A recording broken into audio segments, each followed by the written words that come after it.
What's up, everybody? This is KJ, and I am here with my ISL Season 3 Week 7 matchup against Zankyou. Zank's a good friend of mine. Actually, I think he's my longest tenured, I guess, friend, or the person I've known the longest in the Draft League community. We started very close to the same time around last October, and yeah, we've been consistently in leagues, and we also both are admins in ISL, so we co-run ISL. Um, but yeah, I'm playing him. I think over the course of our draft career, we've actually only played twice, and I think we are 1-1. So he beat me the first time we played in this one league that ended up dying out, and then I beat him in ISL Season 1.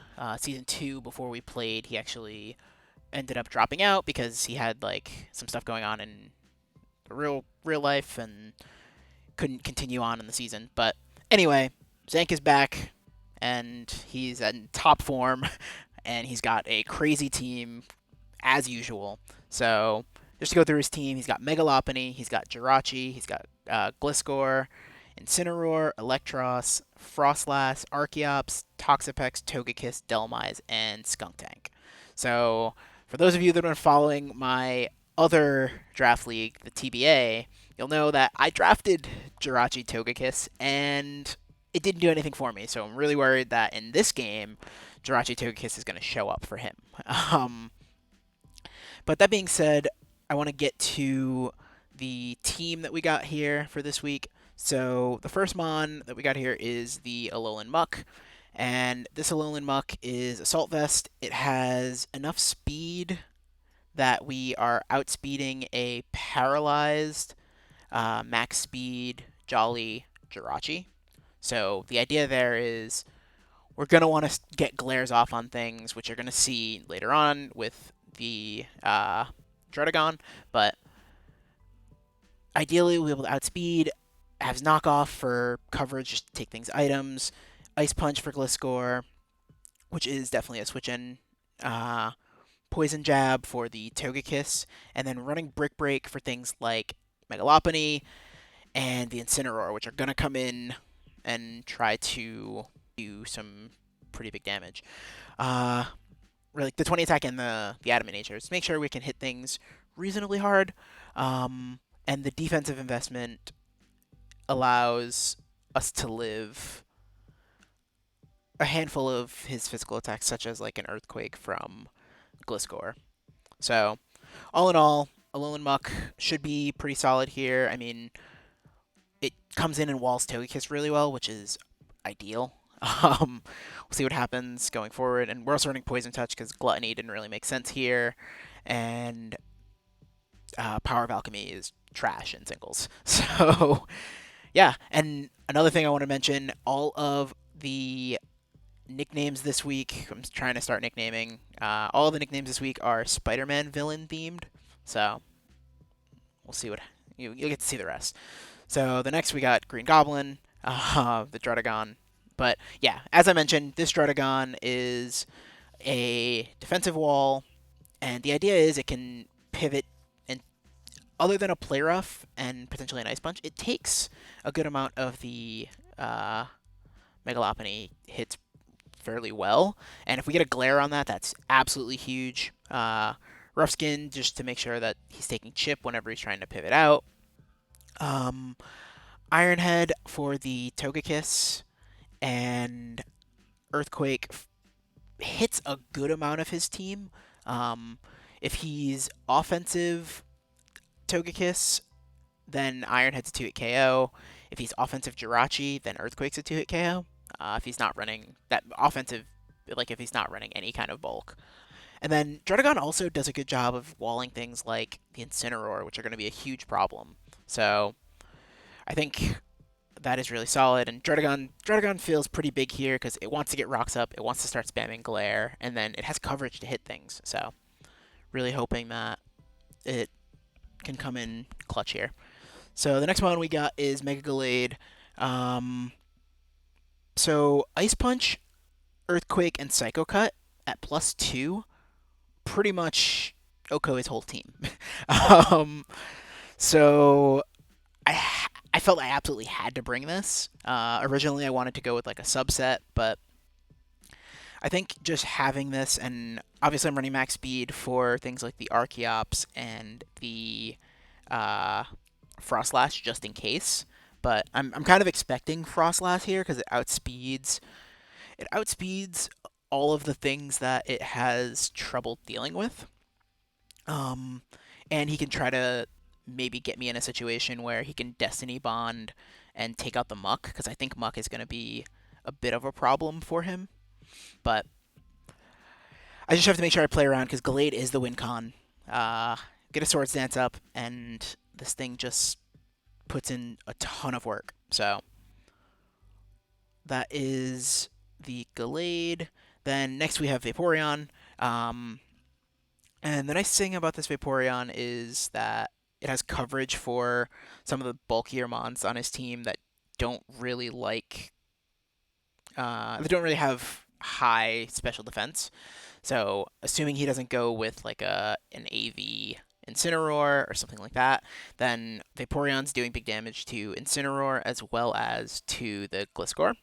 And I think that Wish is very important here because I want to be able, if I do need to, say, get some recovery on the Muck or on the Druddigon or anything like that, then I can wish into it. But I also think that Heal Bell is going to be very important because one thing that really cripples this team is burns. And I know that if he brought, like, say, a supportive Incineroar, or I think Frostlass gets Will-O-Wisp as well, that could be really problematic. And then he also has Toxapex, so being able to spread poison around is something he might want to do as well. Uh, yeah, so the fifth mon on the team is Coco, and we're actually bringing a more defensive Coco here. So Nature's Madness breaks down a lot of the mons on his team by 50%, like just by being able to chip at 50%. So Nature's Madness seemed like a pretty good bring here. Defog, because we're not super dependent on electric terrain in this game. Uh, it's not necessarily a guarantee thing. The only thing that electric terrain really helps us against is the Toxapex, because even if he's specially defensive Toxapex, with this investment, Thunderbolt is always a 2-hit KO. So want to make sure that Coco can be able to at least Thunderbolt on that.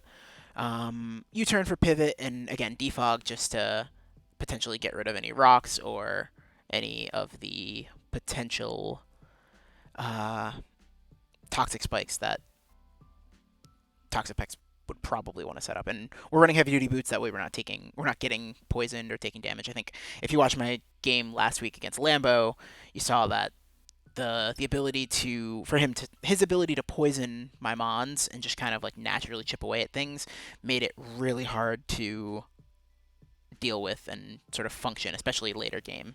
But and then the last mon we have the Choice Scarf Jirachi. So the idea here is Final Gambit takes care of anything that is not the Skunk Tank, and I think getting a Final Gambit off, Victini could be the lead, and I think with this Victini, if I lead and click Final Gambit on something, then that means that I was clicking Final Gambit because I felt like anything that came in, or if the things, or for whatever stayed in, could really be I could really benefit from getting rid of that. So we are running Psychic specifically for the Toxapex. V-Create hits everything else pretty hard. And then U-turn to pivot out. So nothing too crazy. A fairly standard set for the Victini, but I do think that this can be huge, because if we get rid of something like the Gliscor or the Toxapex, or like, I don't think Toxapex is switching in on Victini. I don't actually know what would switch on Victini. I think he might go into something like the Skunk Tank, or maybe even Incineroar. So if I can predict an Incineroar switch in and get a Final Gambit off on Incineroar. I think that'll be huge because Incineroar is a huge pain to my team as a whole. But yeah, so this is the squad. I think this is a good team to bring against Zank. I think covers a lot of the bases, and there wasn't anything that really stood out to me too much. I did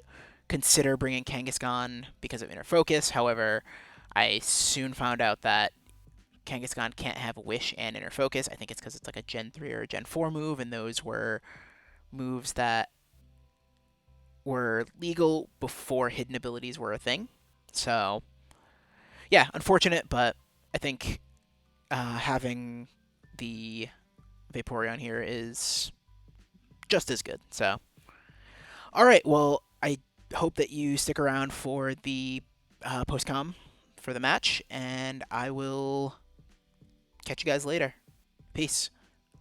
What's up, everybody? This is KJ, and I am back with the game recap post-com for my Week 7 match against Zank. So let's just jump in.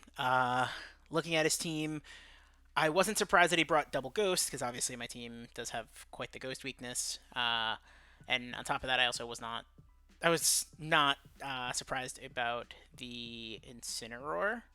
I wasn't sure if he was going to bring Gliscor, and I figured the Serene Gray score was coming. I'm a little surprised no Mega Lopunny, but yeah, let's just jump right into the match. I think that's probably the best thing to do here. So immediately, I thought, okay, let's lead Victini. And I do, again, I just want to make a note that my nicknames are all Spider-Man villain themed, but I just U-turn out here, just kind of scouting, seeing what's going on, and he just goes for rocks, so that's fine. He U-turns out here, and I was kind of thinking that like anything that came in, if I got a burn on the Delmise, then that was great, and anything else that came in, like I I just appreciated the chip on. Um, and then my obvious switch here was Dredagon because there wasn't really too many things that I felt Jirachi could do, and if he did Iron Head, then he would take the Ruskin damage.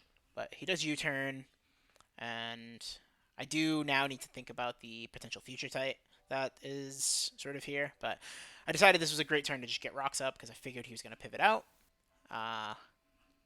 And with the future set in mind, I did realize I needed to get Alolan Muck in to be able to be immune to said future set.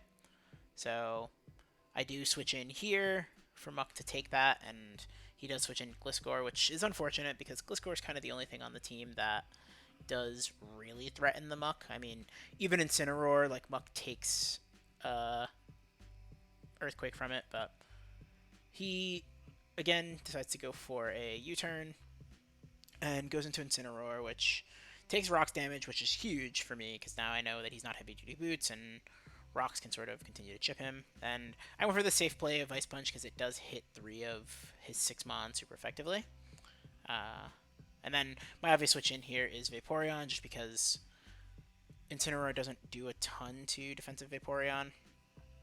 Losing the leftovers is unfortunate, but with the fact that we have Wish, makes it a little bit easier to just kind of get all of that damage back.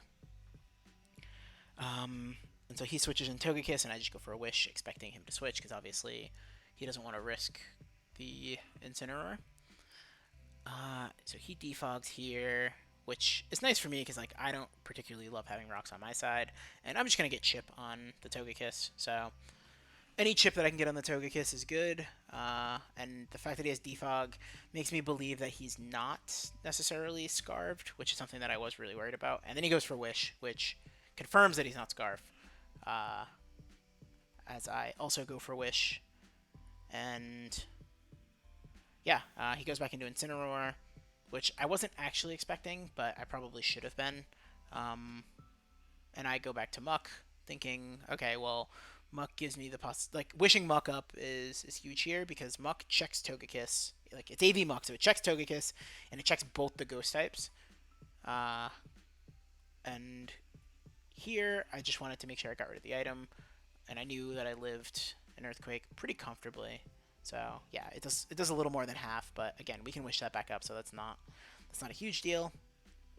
And then obviously just back into Vaporeon here. Like, Vaporeon does a good job of walling Incineroar, and he does a great job here of you turning out expecting that. So he goes into Jirachi, and so the fact that he was bringing Jirachi in like this, and he was Future Sight, made me think that he was a special variant. So I was expecting like Calm Mind and Thunderbolt, but I wasn't super sure. And yeah, Delma is here. I ended up scalding, hoping I could potentially get a burn, but unfortunately, no burn on the Delmise. But at this point, Druddigon kind of just is a good switch in because it resists the grass type. And unfortunately, it does take the Future Sight, but we're still in range that grass typing doesn't actually hurt us, so I just go for a Glare here. And he switches in the Togekiss, which is huge because now Togekiss is glared, and if he doesn't have Heal Bell, then we're just in a good spot. And looks like he does not have Heal Bell, so that's good. He does switch into Gliscor and heals some of the damage back, but that's fine. We just go into Vaporeon. And Vaporeon was huge in this game just because, like, it switches into so many of his Mons and can just kind of click Wish or can kind of get things back. Like, can pressure with Scald and Ice Beam as well. So Jirachi was one of his big switch-ins, and so he does reveal that he has Calm Mind here. I get a Wish Up, and now that I know that he's Future Sight, Calm Mind, and U-Turn, I know that Muck is a pretty solid switch into this, especially because it is a V-Muck, so he's going to have to get a good amount of Calm Minds up to be able to really do anything to it. And here I do get the Poison on Incineroar, which is actually big just because, like, being able to chip Incineroar down when he doesn't really have the ability to heal it. Like, he has Wish, but it's not super reliable, so. And here, do sack the Druddigon. It's unfortunate, but it did its job. It got a Para, it set rocks early, so that was good. So here I Swords Dance thinking he was going to switch out, because I thought he wanted to preserve Incineroar, but he actually attacks. So I was a bit surprised because I should have just close combat and that would have been fine. Or not close combat, Earthquake, and that would have been fine. But I didn't, so I am at +2. And the way that he sent Frostlass in made me think that he was able to revenge it, so that thought made me think he was Scarfed. And sure enough, he goes for Shadow Ball, which would have killed Gallade at that range. And I just go for an Ice Punch, expecting Delmise or something to come in. This was a huge play because he, like, Knockoff reveals that he's no item, which was mind-boggling to me. I thought that he would definitely be Colberberry, but sure enough, he was no item. So we kind of go back and forth here a little bit, and my plan is, like, I just need to get rid of this Delmise, because Delmise is one of the things that really is a problem, especially for it comes in and puts pressure on Vaporeon, and Vaporeon's my main way of kind of healing up a bunch of the different mons on my team. So now that Delmise is out of the way, I feel a lot better personally. And yeah, it's just a consistent, like, situation of he's Future Sighting and I'm trying to wish things back up. So that's always good. And I do go into Muck here, knowing that he can't really do much. He does miss he does miss/reveal the Thunder there, which is very scary. I thought that he was Thunderbolt, but he was actually Thunder, and that Thunder damage would have been huge. So with Gliscor in on Muck, I decide I'm gonna stay in here and just get the Ice Punch damage off, and I kind of use that for calcs later on in the game, just to sort of try to determine how much bulk he had. So he does click the Earthquake there, and then he U-turns, which he goes back into Togekiss, and that makes a ton of sense. I go for the Wish, and my thought process here was I thought he was going to potentially either switch out, or I wanted to sort of play the odds of him getting parried or missing an air slash. So if I healed up Muck here, then I just won, because if Muck became healthy, then it checks Jirachi, it checks Frostlass, and it has coverage for both Toga. It hits Togekiss super effectively with Stab, and it has coverage for the Gliscor. So I just needed to make sure that I could get more health, and I was hoping that I would be able to do that. Unfortunately, he does hit the air slash through the para, and he does kill the Muck. So my wish was wasted. However, I'm in a situation where now Vaporeon is still alive, and I knew that I needed to be, if he was actually Scarf Frostlass, I needed to be at like 65 to 70% for Gallade to actually win against it. Um, and so I sent Gallade in thinking that he would switch, and so I went into Coco. And here I'm actually really surprised because I thought he was going to switch again, and he actually just clicks Toxic, um, which is kind of annoying for my Coco, but he does give me Togekiss, so there's that. And now he goes into Gliscor, and this was one of the big turning points of the game. I click Nature's Madness there, and he gets the Earthquake, but getting that Nature's Madness off actually puts Gliscor in range of V Create from Victini.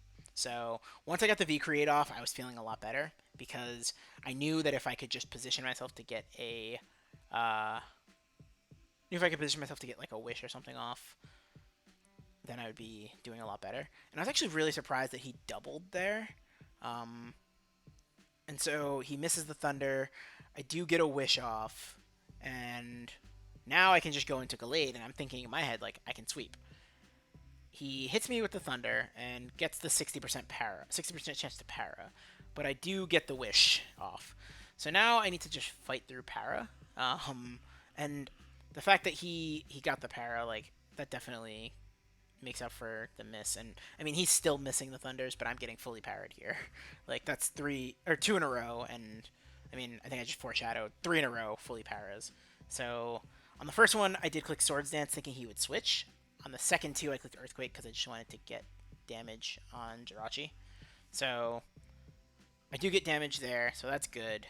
Um, but at this point, the Thunder is going to be enough to kill. So coming in here, now I have a decision to make. Come with Victini, and I click V Create.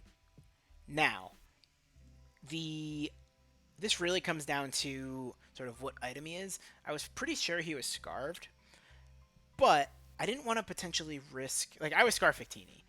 I felt like switching Vaporeon in was the safer play to take the Shadow Ball and then come back in and with Victini just click V Create.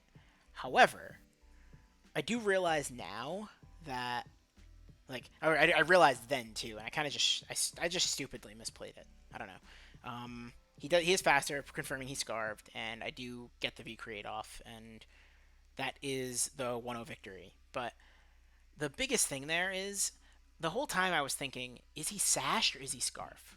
Because if he was Scarf, at -1, Victini still lives a Shadow Ball. So I was a little worried about a potential crit. However, I knew that I still lived a Shadow Ball regularly, so I almost stayed in there and clicked V Create. However, if he was Sash and I played the way I did, I just lost. Because if he was Sash Timid, I switched in and sacked Vaporeon. And then I come back in with Victini. I'm faster because I have Scarf. So I click V Create, and he clicks Shadow Ball. Then he would have just been able to kill me afterwards with another Shadow Ball because V Create lowers my speed. I didn't calc other moves. I should have, just in case, because I wasn't sure if some of the other moves that I had would have 2-hit KO'd would have 2-hit KO'd there, but if he was Scarf, then I still just lost. So the right play was to click the create on the first one, because then I can switch, like when I switched into Vaporeon, because then I could have preserved Vaporeon at that point. If he was Scarf, I eat the Shadow Ball and then I win. If he was Sash, I bring him down. I eat the Shadow Ball, bring him down to his Sash. And if he was Specs, I moved first and I just Oko or Spec or anything else. So in hindsight, I did play that a little off, and I did sort of lose a differential for that. So I'm now, if anybody's keeping count, I'm now giving up 2 points of differential, and it's funny because I'm currently 4-3 -1. So those points of differential could come back to haunt me, but I don't know. We'll see what happens. But anyway, great game to Zank. It was a lot of fun, as our games are all the time. Next week we got the Raging Rookie. I think he's either I think he's either 4-3 or 3-4. I don't remember. But anyway, very good coach. Played him in season 1. He beat me. If I remember correctly, I mispredicted a pursuit and lost my win con. But anyway, that's in the past. So looking forward to that. Playoff hopes are still alive. And yeah, like I said, great game to Zank. It was a lot of fun. It always is. And I'm really glad we were able to get the dub. So if you like the content, you like what you saw, please leave a like, subscribe, leave comments. I will respond to them. And other than that, I will catch you in the next video. So peace.